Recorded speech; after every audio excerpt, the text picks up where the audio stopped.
Good. I know you should. Good morning. It's really exciting to see all you out here, braving the elements, to come and join us today. My name is Rahman Branch. I'm the Executive Director for the Mayor's Office on African American Affairs.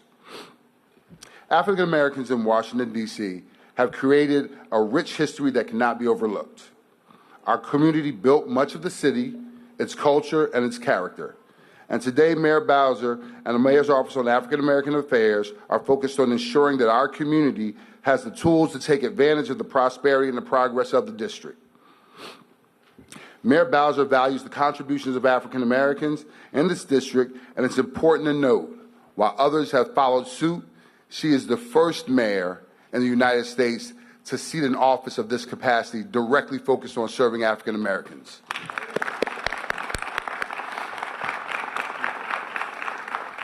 I was going to tell you to let that sink in, but clearly it got across to you already.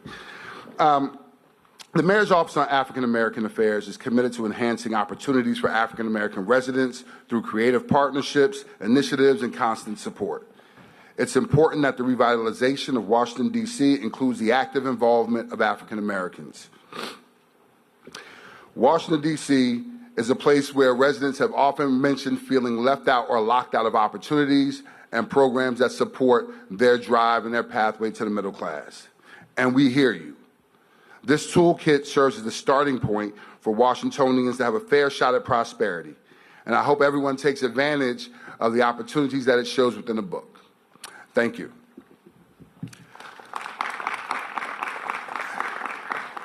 And I'll be introducing two folks today. I'll serve as your MC. And for starters, we're going to bring up the Congresswoman and warrior for Washington, D.C. here on the Hill, Ms. Eleanor Holmes Norton.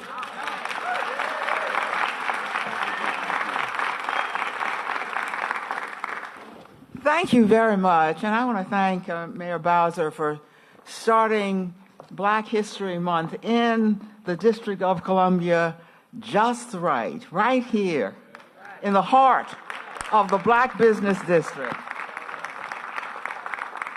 This is the heart, has always been the heart of the Black business and entertainment part of our city. So I'm so pleased to see representation not only from citizens who I know live in LeJoyd Park and Shaw and in the surrounding area, but to see representation from businesses, from Ben's to the Industrial Bank. We herald those businesses in particular because we remember the riots. We remember those who stayed and are still here.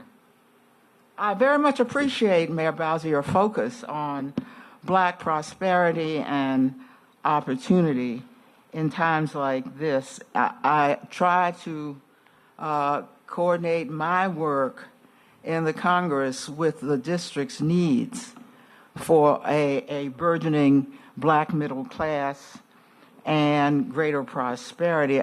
You might have noticed when members of Congress went to the State of the Union message in Tuesday, there was some note taken of the fact that we who were of the Black caucus did not stand when the president took credit for the lowest unemployment rate in memory. Now, we heralded the low unemployment rate, but there was a reason we did not stand. And I was forced to tweet on why, since people wondered why, and so I said the next day in a tweet, wonder why Black members of Congress did not applaud when Trump boasted about low Black unemployment? Because the credit goes to Obama.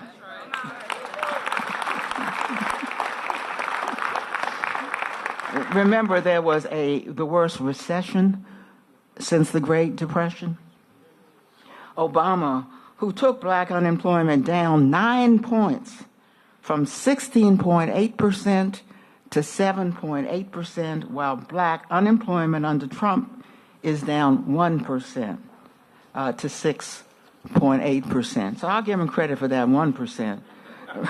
But if you want to really know about when we were bad off, who did it for us, we think credit belonged where it was due. My work in the Congress is not all about statehood, my friends. Like every other member of Congress, I have to ask, what does my city need economically? That's why I got on the Transportation and Infrastructure Committee, because there is a very important subcommittee there called the Economic Development Subcommittee.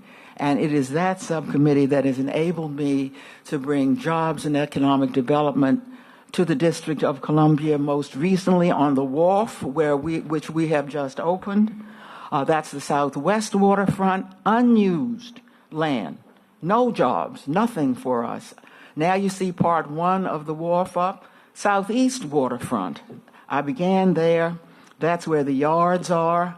And these are projects that we'll be developing over the next 10 or 15 years, and yet they're already up, providing amenities and jobs for the residents of our city. There is the Walter Reed site, which we have had the federal government just transfer to the District of Columbia, which will bring a whole new neighborhood of a whole new set of jobs and development in that part of Ward 4.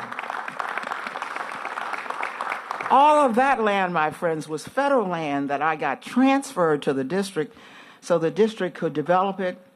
Then there is the land that the federal government continues to own. For the first time, my bill is bringing the department, a major federal agency, it's going to have 6 different agencies across the Anacostia to Ward 8. We have never had federal buildings in Ward 8. They always stopped at the water's edge. The reason that Northwest is so prosperous is because the federal government is here and around it develops all this economic activity. We are bringing that to Ward 8 so that it too will have the same kind of economic activity. So we have to work together, the city and the Congress, to make sure that what the Congress tries to do to us or to take from us, like our guns and our gun safety, while we're not letting that happen, that we also understand that Congress itself, because this is the seat of the government, because the largest contributor of economic activity in the nation's capital is the federal government. So we have a very special responsibility, even beyond that, to bring prosperity and to help the city grow the largest and most prosperous middle class in the United States of America. Thank you very much.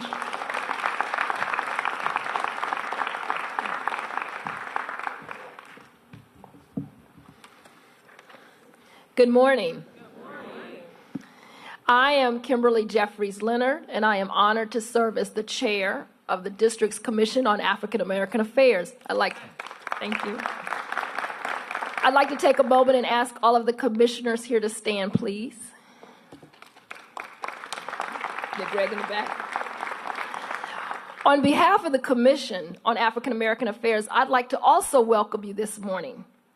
Working with Director Branch, the Deputy Mayor for Greater Economic Opportunity, Courtney Snowden, the Commission on African American Affairs is charged to address those issues specific to the African American community in the District of Columbia.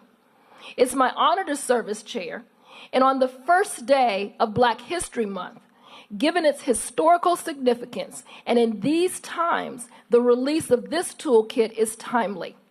Thank you, Mayor Bowser, for this toolkit at this time.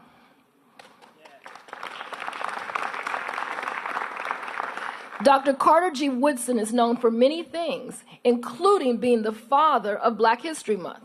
We all know he lobbied extensively to get what started out as just a week recognized as a nationwide institution. He's also known for writing The Miseducation of the Negro, in which he talks about the need for Negro people, African Americans, to be prepared and equipped. So as a commission, your commission that works for you in the District of Columbia, in the same place where Dr. Woodson died almost 68 years ago, It's fitting that today we're focusing on equipping our community with the tools to prosper. Please use this toolkit and take advantage of its resources. Our commission will be discussing the toolkit at our Ward 8 Forum on February the 6th, Tuesday at 6 o'clock p.m. at the RISE Demonstration Center. We hope all of you will join us. We're here today, the Commission on African American Affairs, to work with our communities, through our partners, many of which are here, Lambda Kappa Mu sorority, the Greek sororities and fraternities, the DC HBCU Alliance, the Black Women's Health Imperative, the DC chapter of the NAACP, the National Action Network. We're here to work with our mayor, Mayor Bowser, and Deputy Mayor Snowden and her team. We're here to work with you as your Commission on African American Affairs to ensure that each and every African American resident in the District of Columbia gets a fair shot at prosperity. Thank you.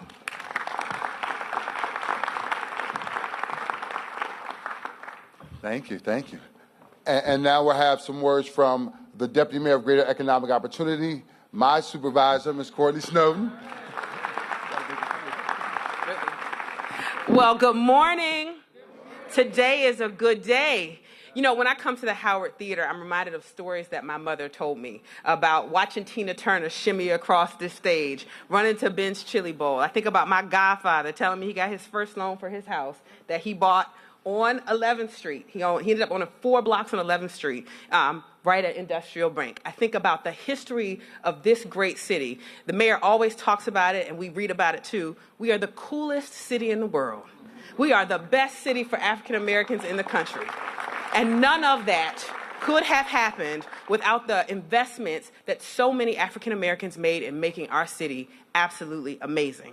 So today, I'm incredibly excited to join the mayor as she releases a resource that's going to help our residents navigate government and identify the resources necessary to be successful and prosper in the town that they built. Whether you've been here, as the mayor says, for 5 or 6, in my case, generations, or just 5 minutes. So let me tell you just a quick bit about the Fair Shot, a toolkit for prosperity, for African American prosperity. It provides an overview of district-funded programs. It connects Washingtonians to resources and programs that will help them purchase a home, connect to employment and training services. By the way, you know, unemployment has dropped significantly in the District of Columbia. We're very proud of that. Support their families, and importantly, start and grow businesses. It will serve as a guide for residents outlining the services available for individuals, seniors, families, business owners, and wannabe business owners. Now, y'all know, because you hear me talk about it all the time, I am a proud 6th-generation Washingtonian. But I'll admit that I didn't learn about some of the programs that the district government had available to its residents until I became an employee of the district government. The mayor and her vision created a microloan fund to support small businesses who need access to capital. Did you know that existed right here in the District of Columbia? There is a program that will help you if you fall a little bit behind on your mortgage, will help pay that mortgage and help you stay in your home. Did you know that? Well, I didn't know that. Did you know that DC government, thanks to the mayor's fantastic vision, provides rebates for security cameras to help make us all safer in our homes, businesses, churches, and community? We even provide fabulous books from DCPL starting at birth to young people when they're born. I know because I get mine in the mail every month. Now, I have an aunt, I won't name her, but she's a seasoned citizen. And my Aunt Faye, she doesn't drive, but she wants to be safe at home. And this mayor has made remarkable investments in the Safe at Home program and working in more than $40 million to help residents age in place. And my aunt has been the beneficiary of that. She just got some new rails up her steps. She got a new shower head that makes it a little easier for her to shower. But importantly, she got some solar panels on top of her house, which put money right in her pocket. And we have the mayor to thank for that. Please give her a round of applause for that. So what you need to know about this book is it's not just a collection of programs. This book is a roadmap to be successful in our city, to prosper in our city. And today is just the very first step. This toolkit is alive and well, and we will bring it even more to life on February 24th at noon at the Convention Center, where we will host, the mayor will host, the Fair Shot Job and Prosperity Fair. So we expect and hope to see you all out. Come out and talk to representatives from more than 30 government agencies, from employers. We're even going to pop up a market of African-American owned businesses here in the District of Columbia, and you can see and feel and purchase the creative genius of Miles Gray from Smith Public Trust, Malik Jarrett at EAT, and DC Puddin', and we're incredibly excited to welcome you to that. Now, I am so passionate about this work. And thanks to our mayor, I get to work for us. While the work isn't easy, I can tell you it is the most profound work I've done in my entire life. And I know that you will see and hear from the folks who will follow me the significant impact that some of these programs and the investments that our mayor has made. You will see the difference it makes in people's lives. And then we need you to go be ambassadors for that work. So next up, you'll hear from Erica Briscoe, a woman who I shouldn't have worn mascara for. I know I'm going to cry.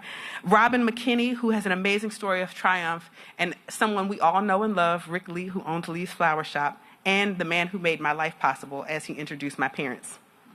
Get it? Yeah.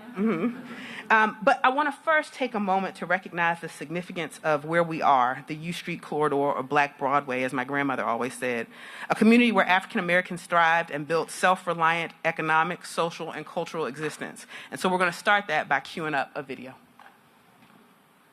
That's your cue. We've been on U Street for 70 years. We've been on U Street for 70 years, since 1945. And then my dad decided to open up his own shop, he and his wife, and so they moved down to U Street. And U Street, of course, was well, we would call it Black Broadway at that time. It was I guess, the mecca for black businesses. The city was pretty segregated at that time, and so black folk weren't really welcome downtown where all the major businesses were. And so this U Street was our street. U Street, H Street, those main corridors were where we had our businesses. And of course, so it was it was very lucrative at that time. We did business with each other. In other words, black folk,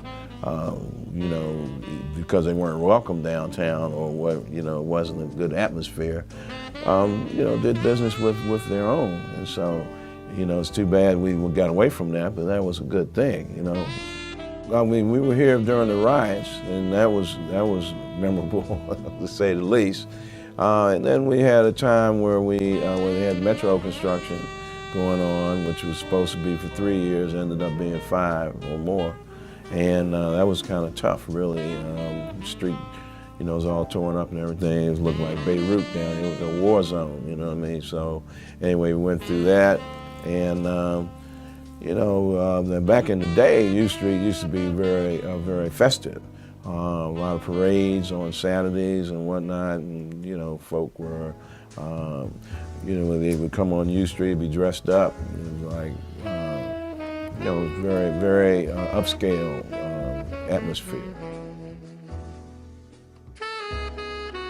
Thing is that we've survived, you know what I mean? In other words, it was a very rough time. There was devastation all around, burned down buildings, and you felt sometimes maybe you might have felt that it was a desolate place to be, but we were able to survive by sticking together.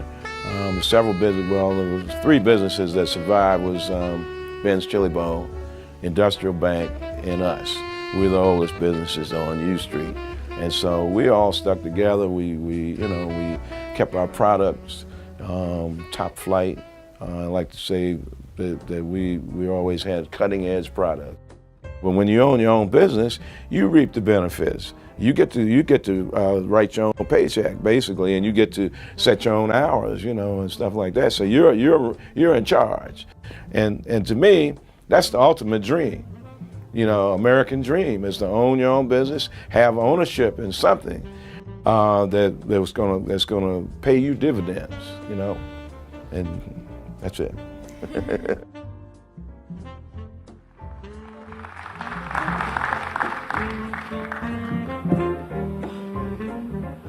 Good morning. I'm Erica Briscoe. I just want to start off by thanking Mayor Bowser because of my success wouldn't be possible without the program she created. It has been a long ride to get to where I'm at today. I had a rough juvenile life, doing petty crimes to survive for me and my younger siblings, and being in a gang, which ended up I had got Title 16. It looked bad for me. My future wasn't looking so good. But I knew I can do better. I had to help myself by applying myself with career connections and contemporary family services. Also by the help of my mentor, Ron Moten, staying on my back, because sometimes I used to feel like I'm giving up. I started my own business with my friends by the name of Check It Enterprises. Thank you. I found employment in the government while in school. I'm doing what my grandmother did, which was working at DYRS, helping youth from the same struggles I come from, I'm sorry, I'm so shy right now. I learned life is 10% what happens to you, 90% of how you react. And what I'm saying by that is prepare for the opportunity. As we all know, things are changing, but you have to apply yourself and take advantage. I'm not saying change yourself, but change the way you act. And I'm going to end this by saying, Mayor Bowser, you gave me a fair shot, and I couldn't be no grateful, because my desire for success is greater than my fear of failure. Also, can you support us with our shirts on checking issues in our city? We in the back.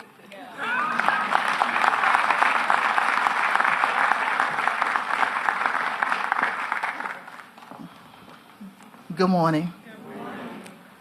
My name is Robin McKinney, and I'm a native Washingtonian, and a proud Ward 8 resident. I'm a single mother of 7 beautiful children. Over 6 years ago, my children and I became homeless due to a no fault of our own. The apartment where I live had a very bad flood, and my children and I was forced to move to a DC shelter.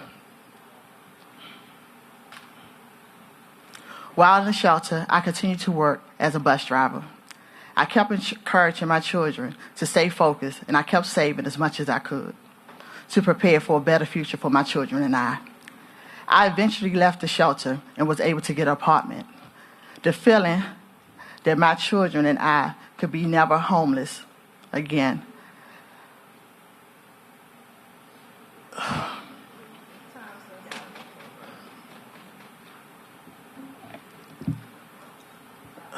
Last year, Mr. Andrew Battle of Stanton View Developers called me and told me that Mayor Bowser launched a new program that would help working class residents such as myself become a homeowner on a pathway to middle class. He explained the process and let me know all I needed to do to make sure that my children and I would never be homeless again. Pathway to the middle class was not a slogan that the Mayor Bowser was always saying. It was a roadmap she was setting for residents such as myself.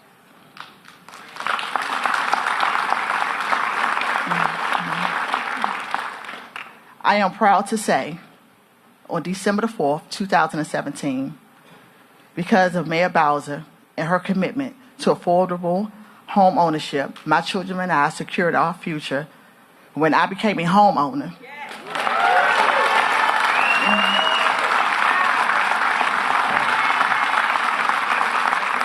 Thank you, thank you, thank you. Imagine that just a few years ago, I had no idea where my children and I would sleep,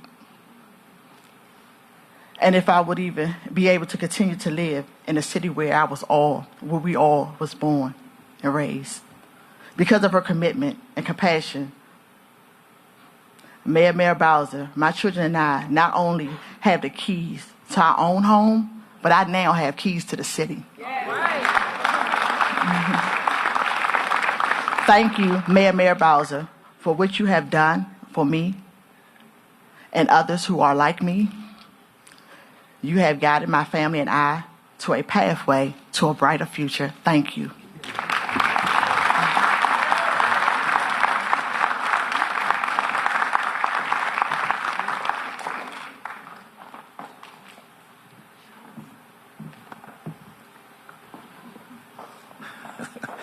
Good morning, everybody.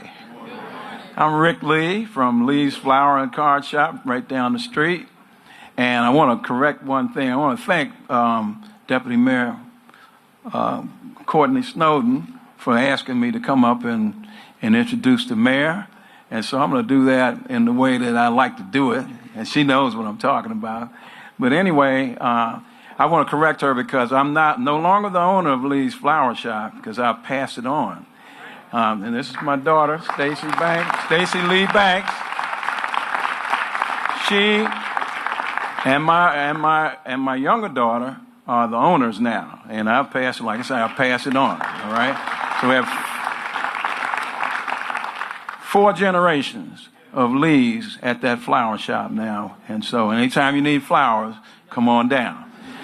All right. Also, I want to say that I did grow up in this area. I've been in the U Street corridor since 1949. Went to school at Grimke Elementary School, which is now the Civil War Museum. And I've seen so many things on U Street. It's unbelievable. You know, I always tell people, because the newspapers call me all the time. I say, well, you know, I can tell you some stories. And I said, my friend Virginia Ali, who's right here, Ben Shillebo, she and I are the 2 oldest people left on U Street, so we have stories. And so I don't mind telling them, you know what I mean? So U Street was a fun place. It was our place, and we just embraced it.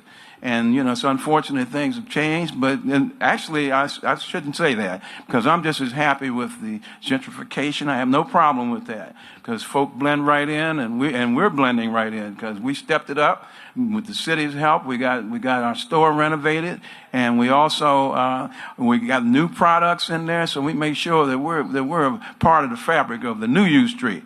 And so it's a wonderful thing. So I'm going to introduce the mayor now. I'm going to stop talking and introduce my good friend.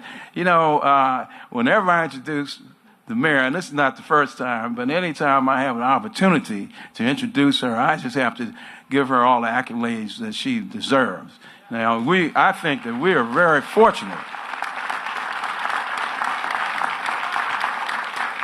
Very fortunate here in Washington, D.C. to have a mayor that is talented, that is strong, that's on the job every day, not just some days, but every day, all day, and someone who is beautiful, okay? So that's why I call her Mayor Beautiful. And so I'm going to continue to call her that. She said one time, she said, well, I don't mind being called Mayor Beautiful. So that's good, because I'm going to continue to call her that. And, you know, to be good looking, but and to be steadfast, and to be on the job and not be stuck on yourself. You know, that's what I like about Muriel. And so she's a beautiful. Come on up, Muriel. I'm gonna sit down. God bless you. My pleasure. Let's hear it for Rick Lee. Now, Rick Lee knows something about being beautiful. Look at him. He's pretty fantastic himself. Good morning, everybody. I'm Muriel Bowser, and I'm mayor of Washington, D.C., the best city in the world, and the best city for African Americans in our nation.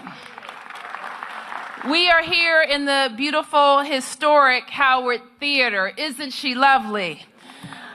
We are proud of this theater as our city, of course. We made huge investments in it some years ago, and we look forward to seeing it continue to grow. Let me acknowledge our Congresswoman and our warrior on the Hill, who is so vital to the economy in Washington, D.C., the work that she has done.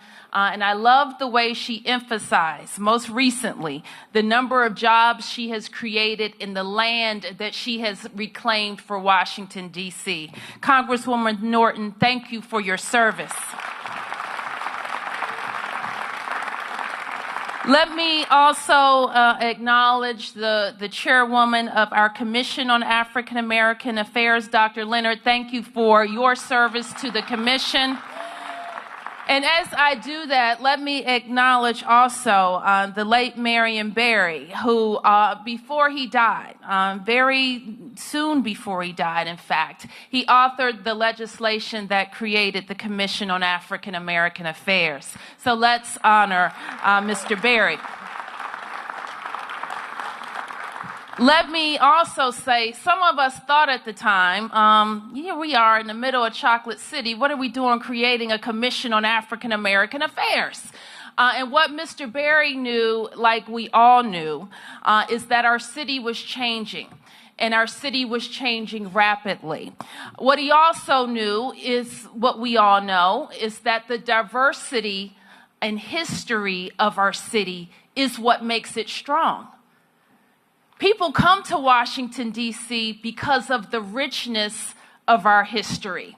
They come because of Black Broadway. They come because of our fantastic neighborhoods filled with African Americans who built our city, educators, theologians, business people, educators. They come because of that rich history. And so the uniqueness of who we are and what makes us cool is exactly the thing that we have to be sure as leaders to preserve. And that is really what we are here to talk about today. People, and I've been quoted many times as saying, it doesn't matter if you've been here 5 generations or 5 minutes. We all have a stake in preserving that rich history. Now, my family has been here for 5 generations. And I'm not going anywhere, and neither are the Bowsers. My mother is a graduate of Cardozo High School, and my father of of Armstrong. He will correct me very quickly for saying that. Our Congresswoman, of course, knows about that. And they raised us all, the 5 children, to be very focused on our city and everything that we could do to give back to our city and make it strong.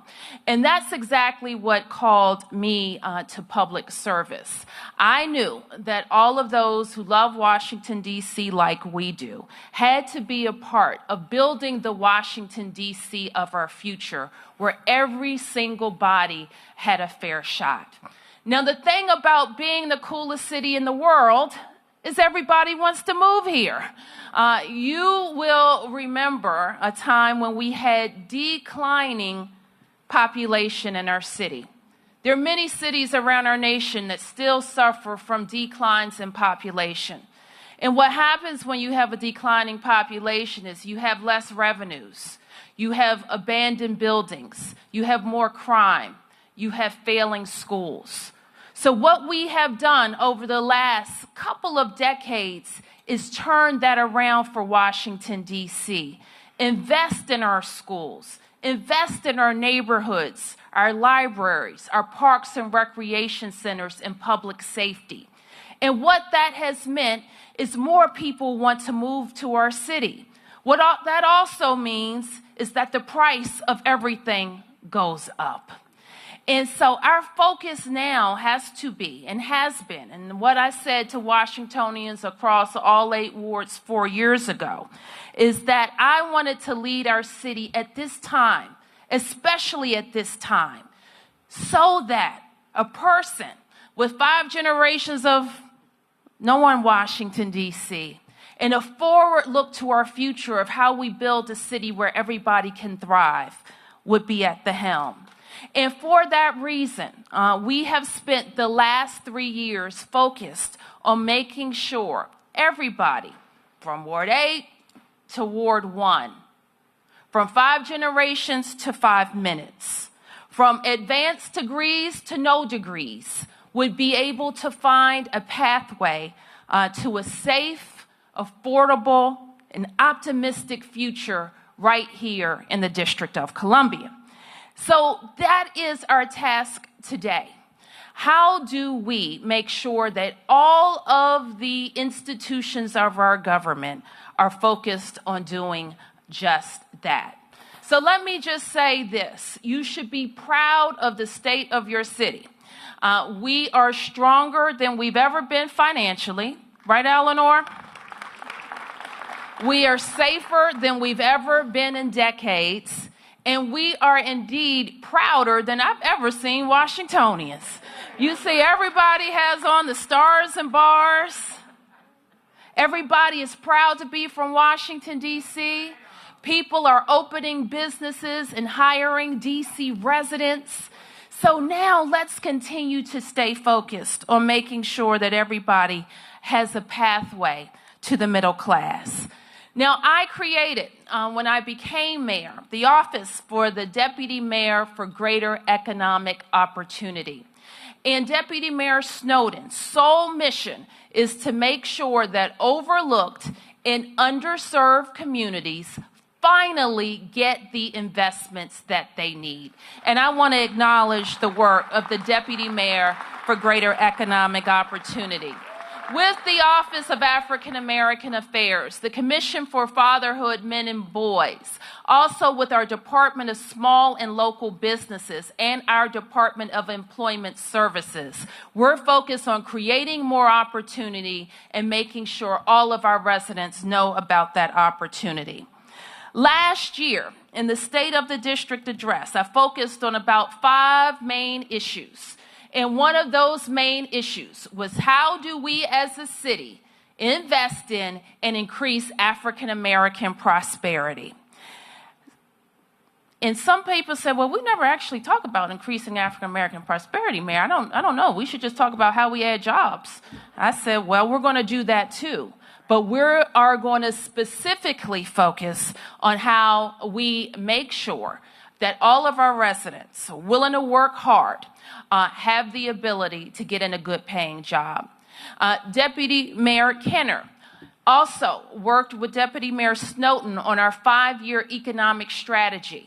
And one of the key principles of that strategy was reducing African American unemployment in our city. And I'm proud to say, over the last 3 years, that is exactly what we've done. The single biggest issue that people talk to me about is affordable housing. And that is why we doubled down 3 years ago on how we invest in affordable housing.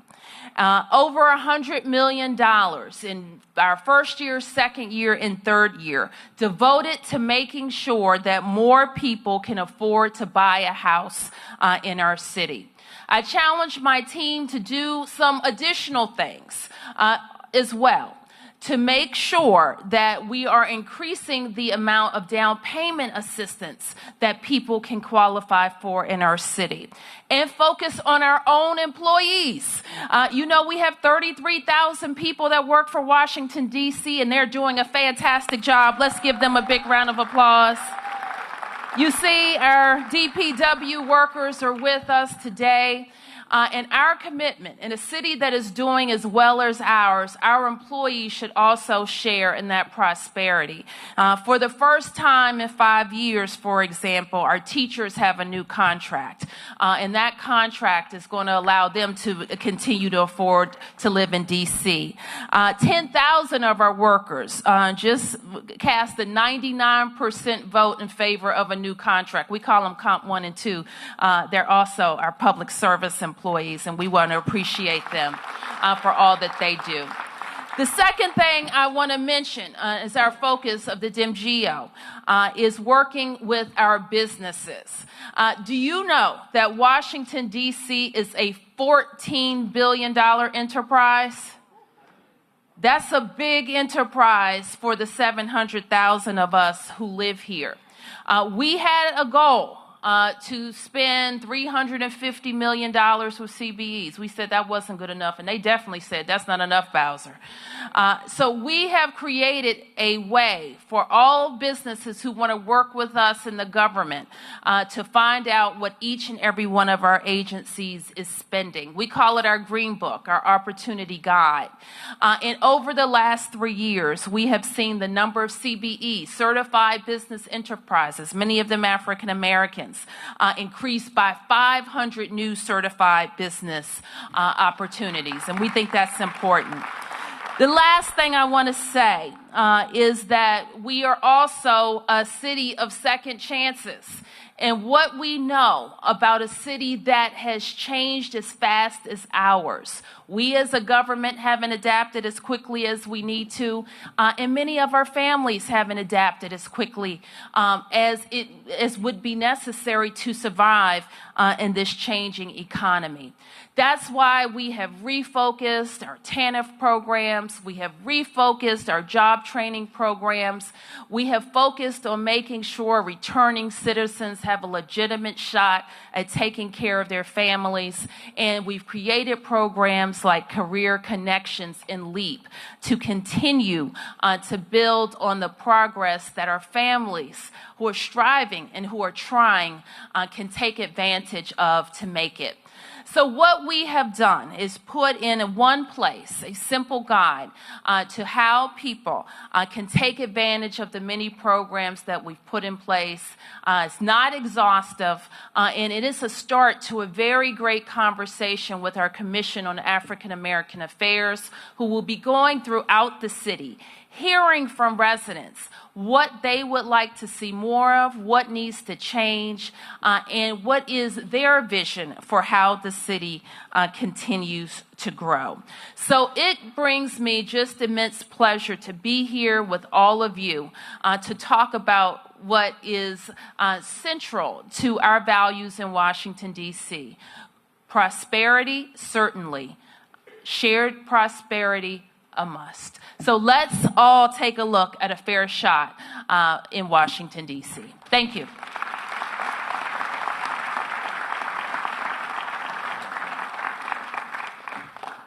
So we're going to ask at this time that everyone keep their seats as the mayor heads outside in commemoration of the 1968 sanitation workers strike, and we'll ask everyone else in the room to hold their seats while the mayor exits to do that for us. And I believe we're going to show this up on our screens as a simulcast. All right?